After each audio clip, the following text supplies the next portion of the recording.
Browns front office had never paid big money to a running back until Nick Chubb changed their minds. They're now going to have to do the same thing at the linebacker position with Jeremiah Owusu-Koramoah. We'll talk about it. Your latest Locked On Browns starts now.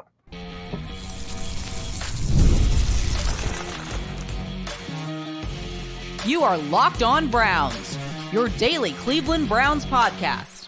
Part of the Locked On Podcast Network, your team every day.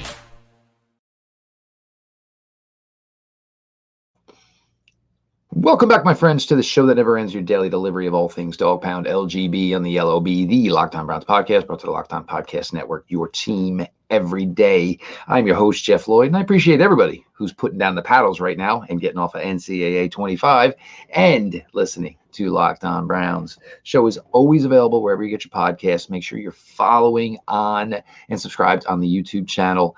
And of course, I appreciate everybody who makes the show their first listen every single day. Today's episode is brought to you by Game Time.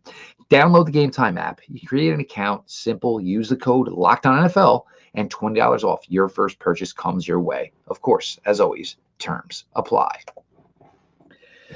The Browns, a few seasons ago, had their hand forced. An analytic franchise doesn't necessarily run to pay big money to a running back.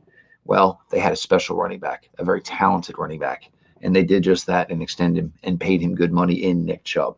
Browns are in a very similar situation right now. Jeremiah Owusu-Koramoah, a player who they thought so much of a few years back, drafting with a second-round round pick out of Notre Dame.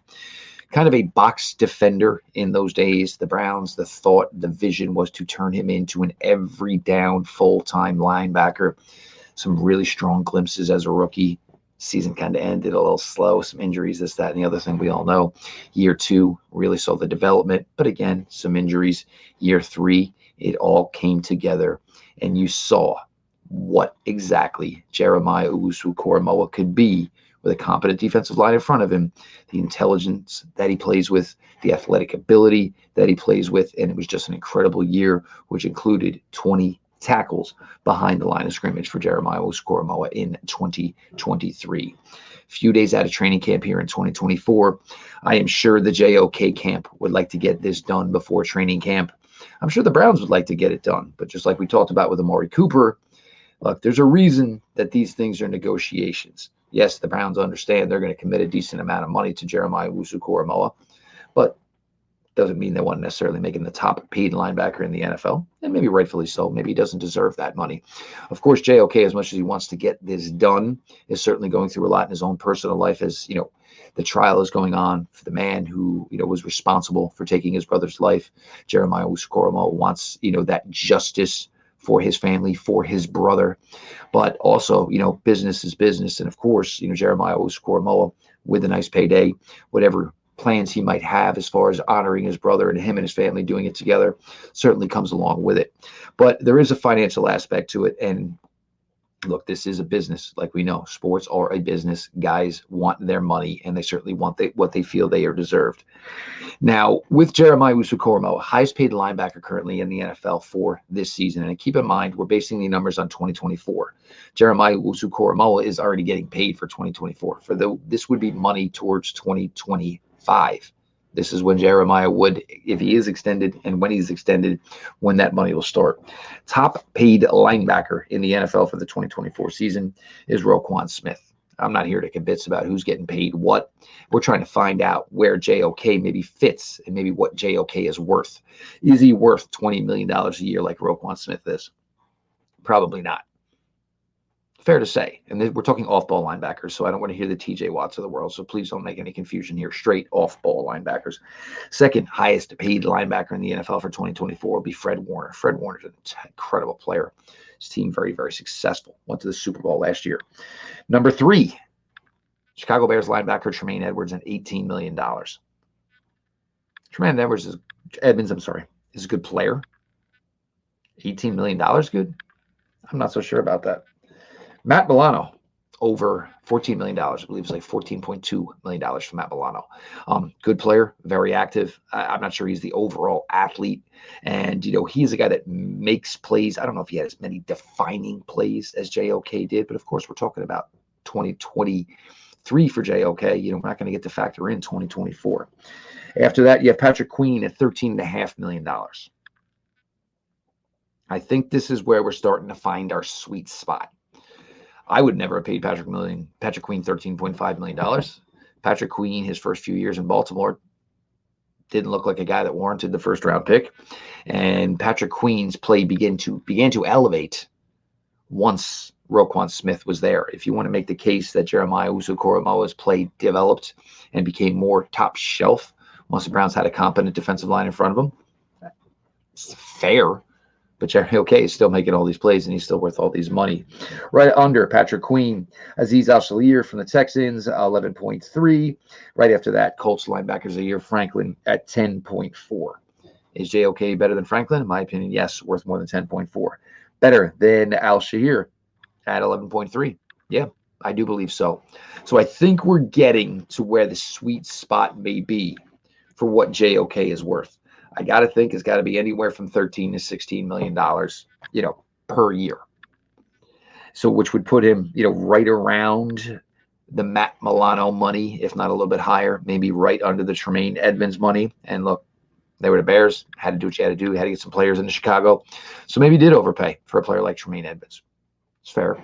But now, again, the Browns are going to be in one of these scenarios again where they are now maybe not necessarily trying to reset the market, but they are trying to get ahead of it. Wyatt Teller, everybody talked about the $14 million that Wyatt Teller was making. Well, look at where Wyatt Teller currently stands as far as what guards are making in the NFL. It's certainly relevant, to, of course, to the Amari Cooper situation where he stands.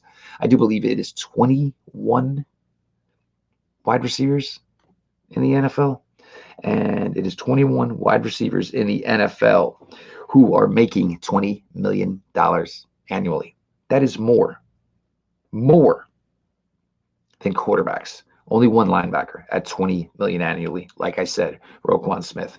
So you want to figure it's that 13 to maybe $16 million. That's that sweet spot, probably where a JOK number is going to come in.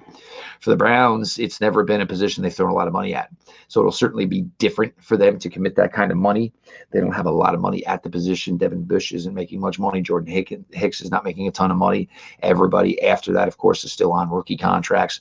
But the Browns have a commitment to making Jeremiah Owusu-Koramoah a special talent. It all flourished in year 3, and this needs to get done soon, and it certainly needs to get done before week 1. But mark my words, JOK is going to end up being paid one of the top linebacker contracts in the NFL.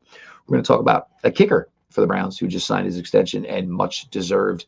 Your latest Locked On Browns continues. Appreciate everybody for being along for the ride.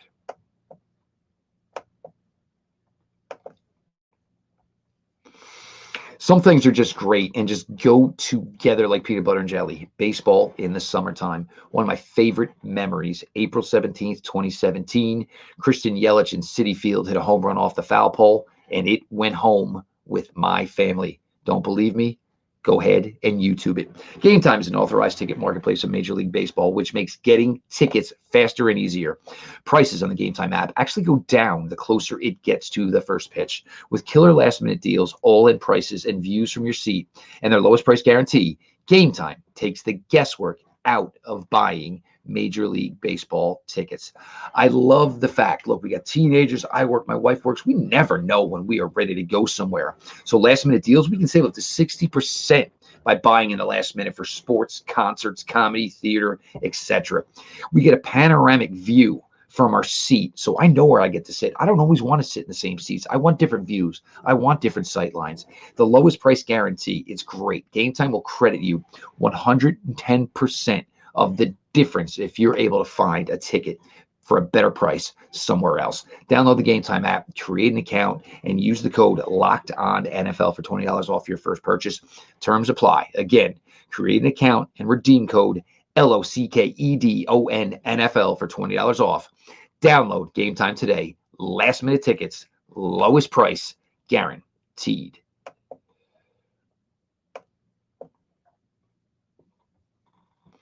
I am Jeff Lloyd. I am your host here at Locked On Browns, going to 8 seasons with you all. I appreciate everybody who makes the show their first listen every day. If you are not subscribed to the Browns, Locked On Browns YouTube channel and not an everydayer, I suggest you change that. Business certainly about to pick up. The show's always available. It is always free wherever you get your podcasts.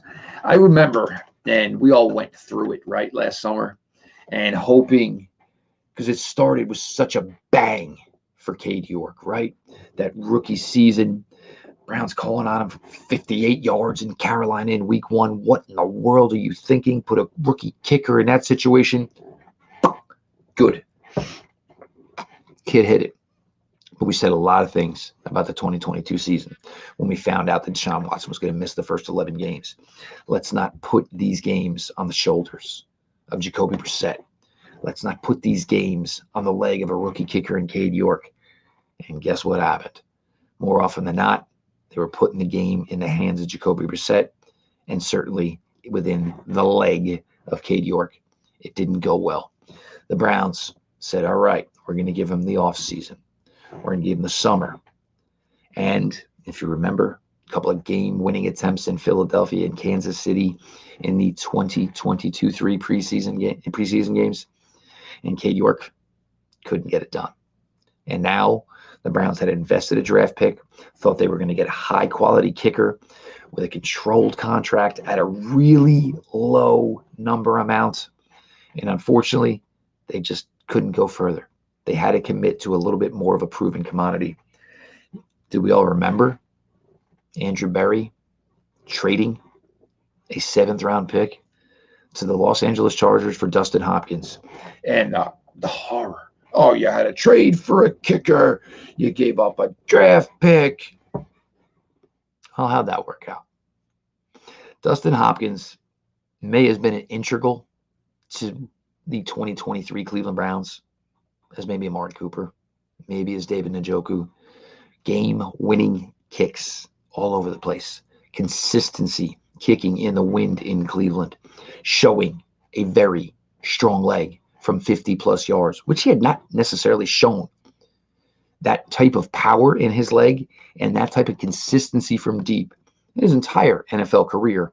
And then you go to Cleveland, the AFC North, and all of a sudden now you were a guy with a big-time leg from a long distance. It was really incredible to watch. And game-winning field goal certainly in Baltimore after that missed extra point.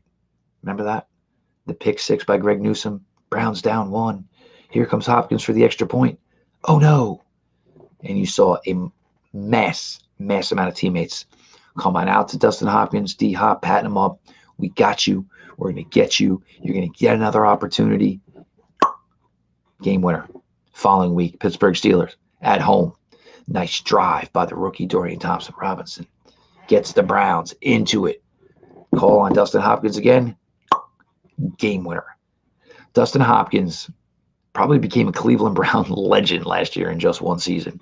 And it's such a difficult position in the NFL because you were not given a wide margin for error as a kicker in the NFL.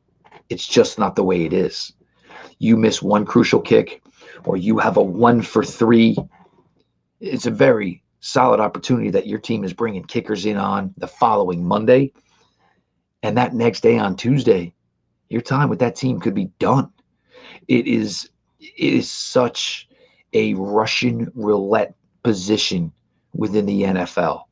And the Browns, Dustin Hopkins came through for them and came through for them in spades. And he has been rewarded. Now one of the top 5, 6 highest paid kickers in the NFL. And the trickiest thing is he's got to go out there and basically do where he set the bar from last season. Nobody is going to accept less. And that's why it is so hard to be a kicker within the league. You don't get this longevity thing. And nobody says, oh, well, the wide receiver's had a rough couple of weeks, but consistently he is a 1,500-yard guy. That happens in the NFL. It doesn't work that way with your place kicker. It is a short shelf life. You are given no room for error. Better make all your extra points. You better be consistent in your kicks. And even more so, you need to be consistent in crucial times, game on the line times, and you basically are asked to be consistent in this day and age in the NFL from about 59 yards and in. That is the actual expectation. It is nuts, nuts to be a kicker in the NFL. But Dustin Hopkins came in and just basically took to it. And it didn't start this way for Dustin Hopkins. That's why he is the well-traveled kicker that he is within the NFL. And it's such a in the zone position as well. And it may take a while for what just absolutely works for you. It's like a hitter in baseball or a pitcher in baseball. A little tweak here, a little tweak there. Now I'm doing really, really good. Oh no, little things off. Well, do I get back to what I'm doing? Do I change the way I compensate? Do I overcompensate? Do I undercompensate? It is forever a work in progress. And as great as Dustin Hopkins was in the 2023 season, the expectation is for him to be just as good, if not better, here now, with a significant amount of money coming his way. I think it's almost $5.5 million. And again, the Browns have never paid big money to a kicker, another position, but that's how vital Dustin Hopkins was last year. The expectation is for him to be what he was last year, but there are also factors where you're hoping it doesn't have to be Dustin Hopkins bailing you out a few weeks in a row. You're supposed to get much better quarterback play. Hopefully, Deshaun Watson's going to give you more than 6 games. Hopefully, you're going to have Nick Chubb a lot more than you certainly did in 2023.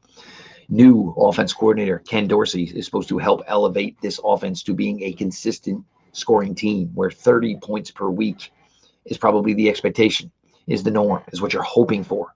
Their defense, year 2, under Jim Schwartz, should be even better than they were as a top 1, 2, 3, whatever metric you want to use as a defense in the NFL in 2023. But that still doesn't mean that it's a game in Baltimore or a game in Pittsburgh, Cincinnati, or when the Chiefs come to town and you're lined up 3 seconds on the clock, 49-yard field goal attempt, and the expectation is for Dustin Hopkins to make these kicks every single time with more money attributed to the kicker, the higher expectation. Maybe he won't be as needed as much in these clutch situations, but the expectation factor is certainly there, and it does not go away. Justin Tucker, you saw some flaws in his game last year. Still highest paid kicker in the NFL. But Justin Tucker starts this season 5 of 10, 4 of 8. All of a sudden, Baltimore Ravens may say, maybe this time's up and maybe it's time to get some new blood in here. But congratulations to Dustin Hopkins, rewarded for an incredible 2023 season, one of the most important players for the Browns last year. We're going to continue here. And our guys over at Draft Dudes put out a poll here ranking rosters and where they stand within the NFL. So Kyle Krabs, Joe Marino, we're going to talk a little AFC North and appreciate your hard work. Your latest Locked On Browns continues. Everybody stick around.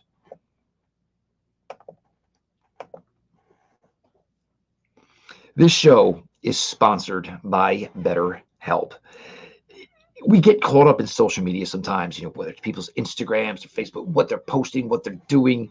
Are you really judging your life by the social media accounts of others? Because it's really, really a bad way to go. Comparison is the thief of joy, and it's easy to envy other people's lives.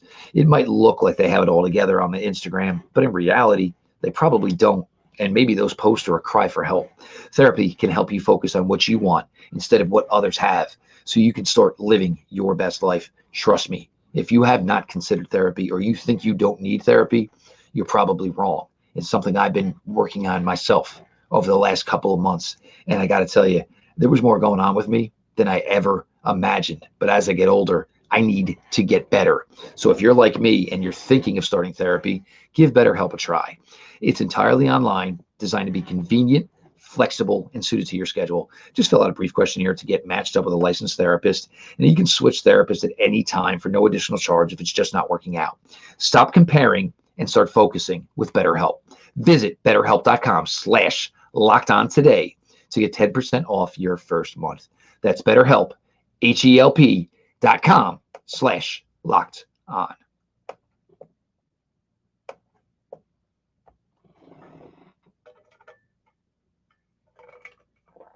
Your latest Locked On Browns continues.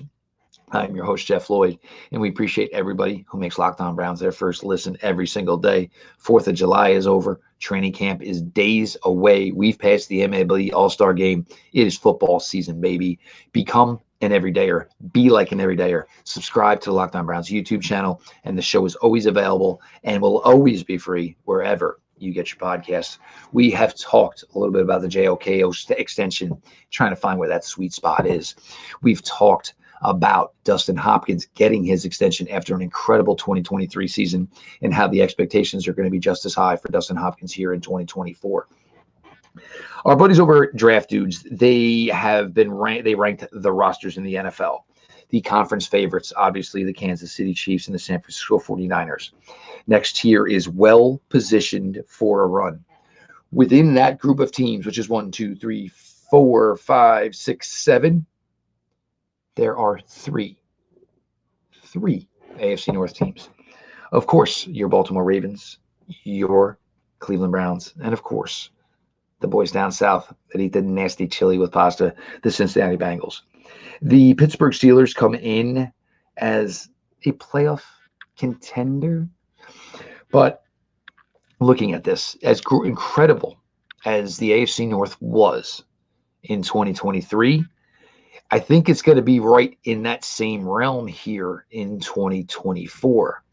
I think everybody in Pittsburgh, everybody in Cincinnati, certainly everybody in Cleveland, and certainly everybody in Baltimore believes that they have a playoff team and they should be a team contending for the playoffs.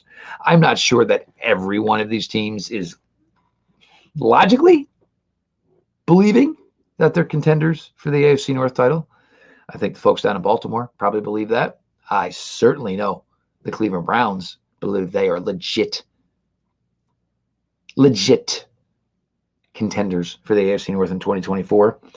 The Bengals, it's tough. Lost the most important player on their defense, probably one of the third or fourth most important players overall on the team. Will Joe Burrow get back to being the Joe Burrow that wowed the NFL at times and looked like a guy who was going to be an MVP candidate, possibly a guy who won an MVP? T. Higgins will play this year on the franchise tag. I hate it for T. Higgins. I felt he deserved better. But he's in a spot certainly where it's, Jamar Chase is going to be the guy, and you're not going to pay them both because there's no way you're going to pay out damn near $60 million to two wide receivers in the NFL, $55, $60 million. Just can't do it. And certainly a franchise like Cincinnati can't afford to do it. That's for darn sure. Ravens, you took a lot of hits on defense coordinator. They lost a lot of talent on the defensive side of the ball. How quickly does it gel with some new guys who aren't certainly as talented? I think there's maybe some questions of how good the pass rush can be from Baltimore in 2024. What do you think about the Derrick Henry move for the Ravens here in 2024? It's not wowing me. It's not overwhelming me. I kind of think Derrick Henry is closer to the end of his career, certainly, than he is the beginning. I think the Tennessee Titans felt the same way. And then it gets to Cleveland. Best defense in the AFC North. No question. Offensive line. Might be the best offensive line in the AFC North. Wide receiver group. Cincinnati, because you got two headliners. It's a really, really good group. Pickens, whatever goes on with the rest of, the Steelers wide receiver room. Ravens wide receiver room. Certainly got a great rookie here at Flowers. But I think the Browns believe that their wide receiver room is going to elevate with the addition of Jerry Jeudy, with the development of Cedric Tillman. 3 top guys. We've always had that great tight end, Mark Andrews in Baltimore.